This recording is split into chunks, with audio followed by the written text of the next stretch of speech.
আজ 8ই ফেব্রুয়ারি বৃহস্পতিবার দুপুর 12টা নাগাদ পুরসুরার বিডিও অফিসে বিজেপির উদ্যোগে পৃথক আরামবাগ জেলার দাবিতে পুরসুরার বিডিওকে স্মারকলিপি জমা দিলেন বিজেপি নেতৃত্ব।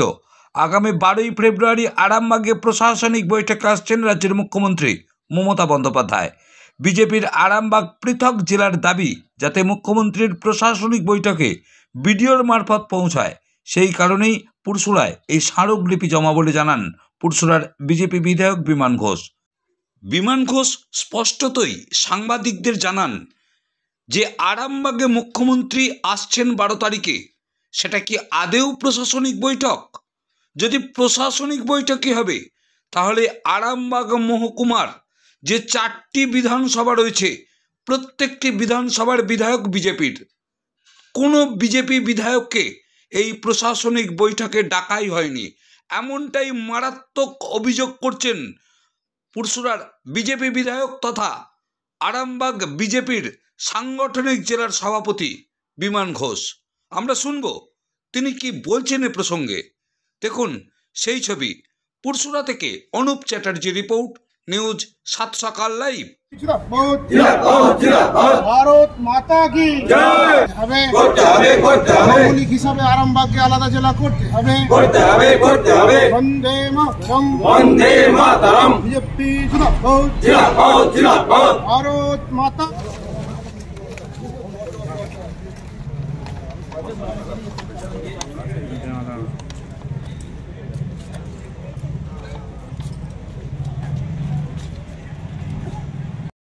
পুরসুরার বিজেপির উদ্যোগে দেখা গেল যে আজকে আরামবাগ জেলার দাবিতে আপনার কাছে ডেপুটেশন দিয়ে গেল, কি বলবেন? হ্যাঁ, ওনার প্রতিনিধি দল এসেছিলেন, তারা ওই আরামবাগ ডিস্ট্রিক্ট করার জন্য একটা আমাকে স্মারকলিপি দিয়েছে। এটা আমি হায়ার অথরিটিকে আজকেই ফরওয়ার্ড করে দিচ্ছি। এর কি বলেন মিটি স্যার? 12ই ফেব্রুয়ারি মুখ্যমন্ত্রী আসছেন আরামবাগে সাংগঠনিক বৈঠক নেওয়ার জন্য।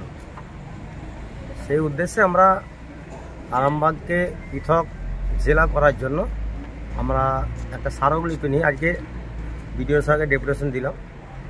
তা বিডিও সাহেবের কাছে আমরা পৌঁছাবার পর উনি আমাদেরকে আশ্বাস দিয়েছেন যে ওনার ব্যক্তিগত মতামত আরামবাগ জেলা হলে খুবই ভালো হবে। তা আমাদের যে স্মারকলিপি উনি ওনার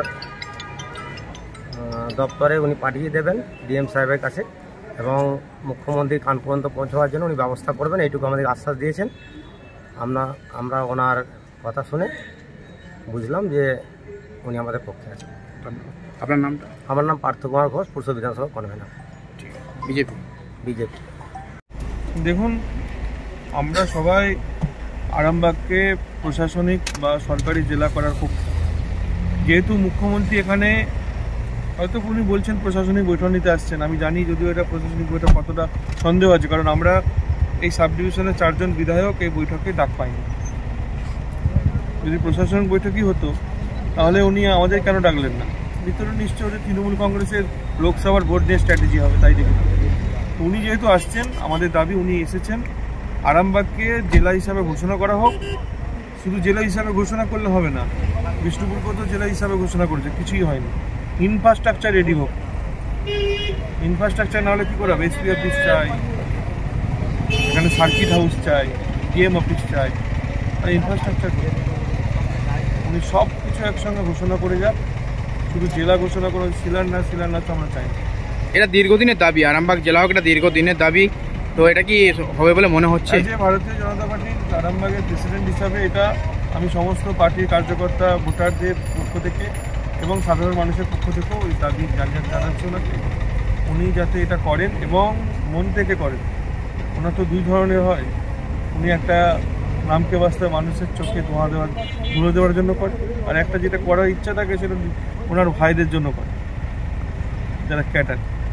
আমি চাই মানুষের জন্য করুক, আরামবাগ জেলা হোক, এটা আমাদের দাবি। সেই নিয়ে আমাদের সমস্ত প্রশাসনিক দপ্তর, Arambagh sub division include Tarakeswar, আমরা বিডিও এবং আরামবাগ এসডিওর কাছে আমরা একটা স্মারকলিপি জমা দিচ্ছি।